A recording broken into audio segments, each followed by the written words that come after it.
नमस्कार साथियों, मैं लक्ष्मी और स्वागत है आप सभी का हमारे चैनल में। महाराष्ट्र में जिस तरह से बिहारी लोगों को, बिहारी मजदूरों को मारा जा रहा है, उन्हीं पर हम जानना चाहेंगे कि जनता की क्या राय है। आखिर बिहार के लोगों के साथ इतना बदतमीजी हो रही है, उस पर जनता क्या कहते हैं। तो क्या भी महाराष्ट्र में जिस तरह से हो रहा है उसको देख करके आपको क्या लग रहा है? बहुत गलत हो रहा है। हमारे संवैधानिक अधिकारों का हनन हो रहा है। इसमें सुप्रीम कोर्ट को भी एक्शन लेना चाहिए। इवन वहाँ पे एनडीए की सरकार है, बिहार में भी एनडीए की सरकार है, तो यहाँ की एनडीए सरकार में जो भी अलायंस पार्टी है उनको वहाँ के पार्टी से बात करना चाहिए कि हमारे लोगों के साथ ऐसा व्यवहार क्यों रहा है, उनको मारा क्यों जा रहा है, उनको पीटा क्यों जा रहा है। इवन हमारे बिहार के लोग हैं वहाँ पे हैं जो उनका कारोबार चल रहा है, धंधा चल रहा है, उद्योग धंधा चल रहा है। कोरोना काल में क्या हुआ था, जब सारे हमारे बिहार के मजदूर इंडिया के कोने कोने से आ गए थे, तो याद है हमको तेलंगाना की सरकार ने एक स्पेशल, जैसे कोरोना का केस कम हुआ, एक स्पेशल ट्रेन भेजा गया था हमारे लोगों के लिए कि हमारे उद्योग धंधे बंद हो रहे हैं। तो ये बिहार की ताकत है, बिहार के मजदूरों की ताकत है।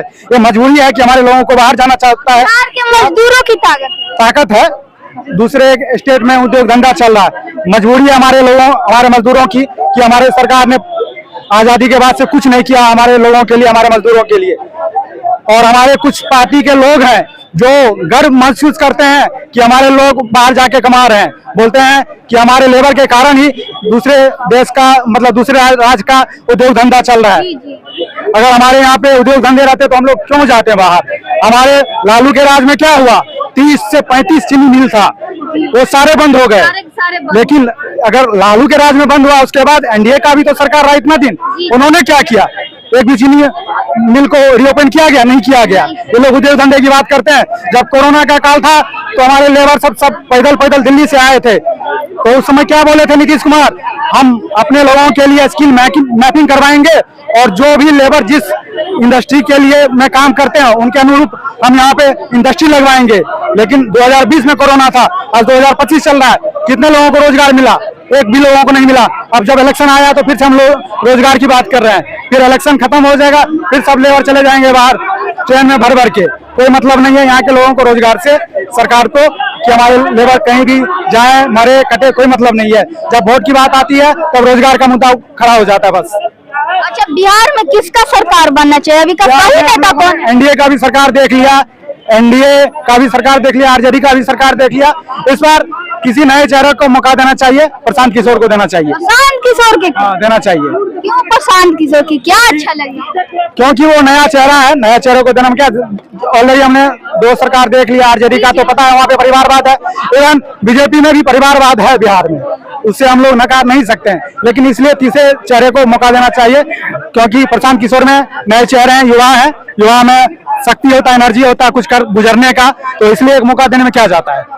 इतना हम लोग मौका देने में 35-70 साल दे दिया लगभग, अब 1-5 साल देने में क्या जाता है प्रशांत किशोर को? क्या लगता है कि वो उनका सरकार आएगा तब विकास होगा बिहार में?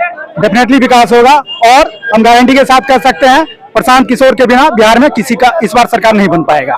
प्रशांत किशोर के बिना इस बार हम स्टाम्प पे लिख के दे रहे हैं, प्रशांत किशोर के बिना बिहार में कोई भी पार्टी सरकार नहीं बना पाएगी इस बार। इतना भरोसा? क्योंकि प्रशांत किशोर ही एक ऐसा नेता अभी बिहार में जिसके साथ सभी कम्युनिटी के लोग हैं, मुस्लिम हो, यादव हो, जो भी है, सारे कम्युनिटी के लोग। प्रशांत किशोर ही एक ऐसा पार्टी है जिसके साथ सभी कम्युनिटी के लोग हैं, सभी कम्युनिटी के लोग।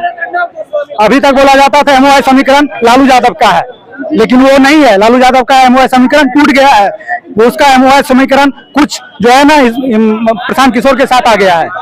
प्रशांत किशोर के साथ एमओआई समीकरण बहुत उनका जो है ना टूटा है, एमओआई समीकरण का बहुत अंश उसका परसेंटेज टूट के प्रशांत किशोर के साथ मजबूती से खड़ा है।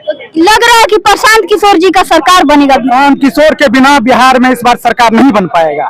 प्रशांत किशोर के बिना जन स्वराज की सरकार है, जन स्वराज की हो कि ना हो, लेकिन उनके बिना इस बार बिहार में सरकार संभव नहीं है। प्रशांत किशोर के बिना नहीं बिहार में सरकार संभव नहीं है। क्या लगता है भैया किनका सरकार होना चाहिए? सरकार तो बिहार में मान लीजिए, मेरा सोचा हर जगह से एक अच्छा विधायक आए, और जो भी अच्छा विधायक आए